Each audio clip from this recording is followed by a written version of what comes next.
Genesis, Exodus, Leviticus, Numbers, and Deuteronomy. 5 books that are really just one book. Today we review the major themes in the Book of Moses on The Bible Brief. The Bible Brief is a project of the Bible Literacy Foundation, a nonprofit dedicated to helping people like you learn the Bible. Check out our website today at BibleLit.org.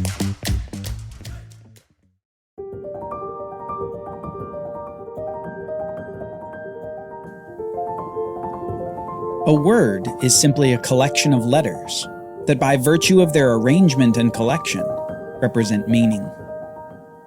If I say the word chair, spelled C-H-A-I-R, you know what the word is referencing, something built for you to sit on. But if I rearrange the letters in the word to say Rachi, spelled R-A-C-H-I, neither you nor I know what I'm saying. Rachi is not a word and has no meaning. And that's not because I'm using the letters that together have no meaning. It's because I've arranged the letters wrongly. Chair and Rachi will never have the same meaning, even if they're spelled with the same letters. Similarly, we can't simply remove a letter from a word and maintain its meaning. If we remove the C from the word chair, we've changed the meaning entirely. Instead of referring to something built for you to sit on, we're referring to what grows on top of your head. These two aspects of the composition of words can help us as we look at the 5 books of Moses.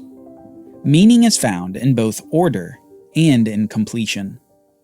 We need to get the people, places, and events in the right order first, but we also need to not misplace or forget the people, places, or events in order to understand the fullness of the meaning.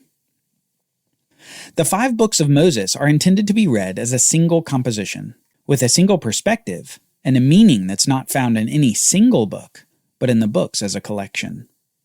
You can think of the books of Moses as a chair, like we spelled before, C-H-A-I-R. 5 letters for 5 books. We need all 5 books with everything in them before we can have something built that we can sit on. In fact, if we remember this concept, we can think of the rest of the Bible as what sits on the chair of the 5 books of Moses.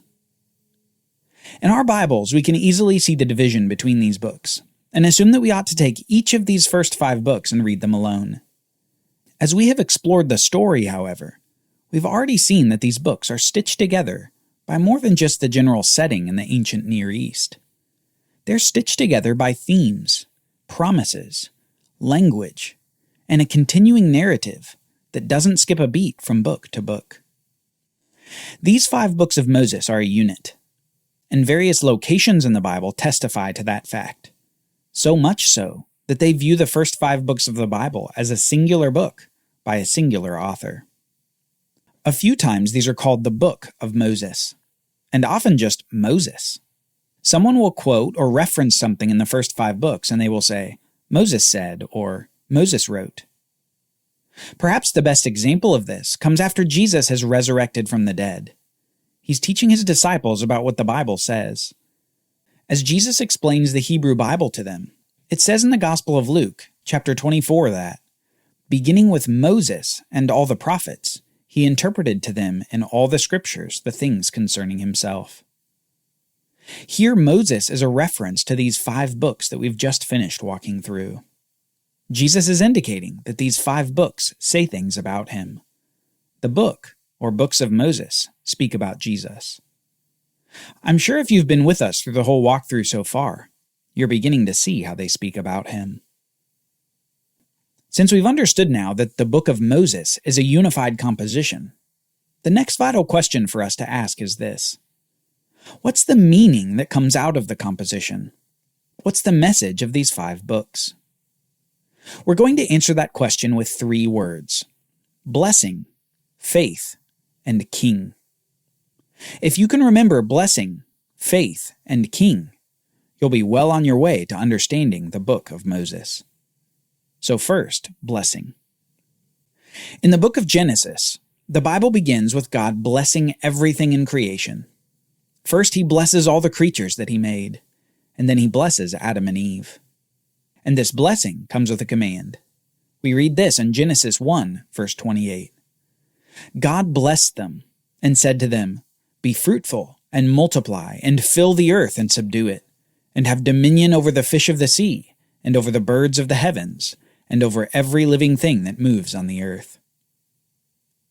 Adam and Eve were blessed, and in their blessing they were to fill the land and conquer it, exercising rule over everything that moves on the earth, so that the whole earth was blessed both by God and by the rule of the humans. They were to conquer, to rule, and to be blessed. But the humans ignored God's command to conquer and rule over everything, and instead were ruled over by the serpent. They fell from the total blessing that they had experienced in the lush and abundant Garden of Eden. Instead of blessing, now they would experience cursing outside the land of Eden that God had prepared for them. The serpent in the garden tempted them to sin, and their sin caused expulsion from the land. The humans now live life east of Eden. Doesn't that sound a lot like the end of Deuteronomy, the end of the book of Moses? God, through Moses, calls on the Israelites to go into the land of Canaan. He calls on them to conquer the inhabitants, and he calls on them to obey God and experience blessings in the land. They were to conquer, to rule, and to be blessed. It's a not-so-subtle callback to the Eden narrative, and it's being said not to two people, but to a whole nation. Moses says in this final speech of his, "Love God, obey the law, and conquer the land." The results of this will be unfathomable blessing upon the whole nation. In a sense, they would be back in Eden. And yet there's something in this final speech of Moses that tells us how this will turn out for the nation. It will turn out much like Adam and Eve. They will not conquer the inhabitants of the land. Rather, just like the serpent, the inhabitants will induce them to sin, and in their sin God will curse them and expel them out of the land. To the east, we later find out. Just like Adam and Eve, they had opportunity to enjoy forever blessing. Just like Adam and Eve, they had a mandate to conquer the land. Just like Adam and Eve, they were to rule over the land. And yet, just like Adam and Eve, they would be led astray by the inhabitants of the land, and they would suffer cursing, and they would be cast out to the east. Now the similarities are striking, but the major dissimilarity should really perk up our ears. The contrast is in the inevitability of rebellion. Remember, in Adam and Eve, there was no inclination or tendency to sin against God. There was foolishness in listening to the serpent, but there was no inclination to sin. Notably, this contrasts with what Moses says to the people of Israel. He says that he knows they will be cast out of the land because they are inclined toward evil. This shows continuity with the narrative of Adam and Eve.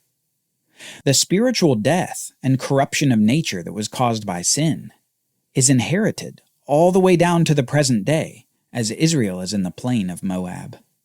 And that corruption of nature caused an inevitability to their cursing.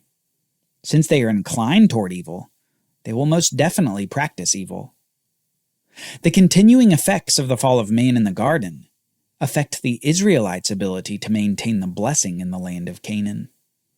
They won't be able to keep the blessing because they are inclined toward evil. God had initially blessed Adam and Eve, a blessing that could be compared to the blessings Moses put before Israel: fruitfulness, abundance, success in their conquering and ruling endeavor. Blessing is the beginning of the story of the Bible, and this blessing was maintained with obedience to God's one prohibition for the garden: do not eat from the tree of the knowledge of good and evil. Blessing was the default, and obedience was the way to maintain the blessing. For Israel about to enter the land, blessing is the goal, and obedience will be the way to ensure the goal is met. Obedience to the law that God gave the nation would grant blessing like Eden. Blessing, then, is forever connected to obedience, but it's the power to obey that's the problem. Corruption separated Adam and Eve from the nation of Israel. Adam and Eve were not initially corrupt, but corruption crept into humanity after their first sin. Adam and Eve weren't originally corrupt. the people of Israel are originally corrupt. Comparing these two narratives at the bookends of the book of Moses helps us understand something critical about the direction and message of the book. It helps us understand that this chair upon which the rest of the Bible sits is a book concerned with blessing, obedience, and corruption. The original state of humanity, the state of blessedness in the garden, is the ultimate goal to the story. Blessing is the goal. But to get to the blessing, obedience is required. Total obedience and righteousness is the only way that this state of blessedness can be gained and maintained. The problem is, humans can't be totally obedient and righteous. We, just like Israel, have a sin and corruption problem. We have a corruption of our nature that taints our obedience with ill motives, ill intentions, and ill actions. No matter how hard we might try to obey, it's simply inevitable that we sin. Our corruption leading to disobedience makes the blessing of the garden unattainable. Universally, we're headed toward failure. This is a dire problem, illustrated at the beginning and at the end of the book of Moses. And yet, littered throughout the book, we do get the sense of a solution. A sense that obedience is possible, but not in the way that we thought.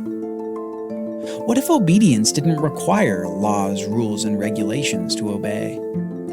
What if obedience happened from the inside to the outside? What if obedience wasn't something to strive after, but it was something to live in? In the book of Moses, we meet two of the major people in the Bible who can help us understand the way to obey and the way not to obey, the way of faith and the way of unbelief, the way toward blessing and the way toward dying outside the land.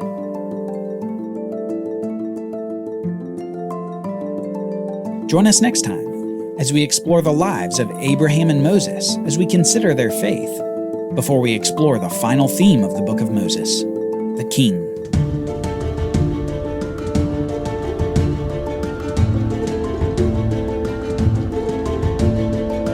The Bible Brief is brought to you by the Bible Literacy Foundation, dedicated to helping people like you learn the Bible.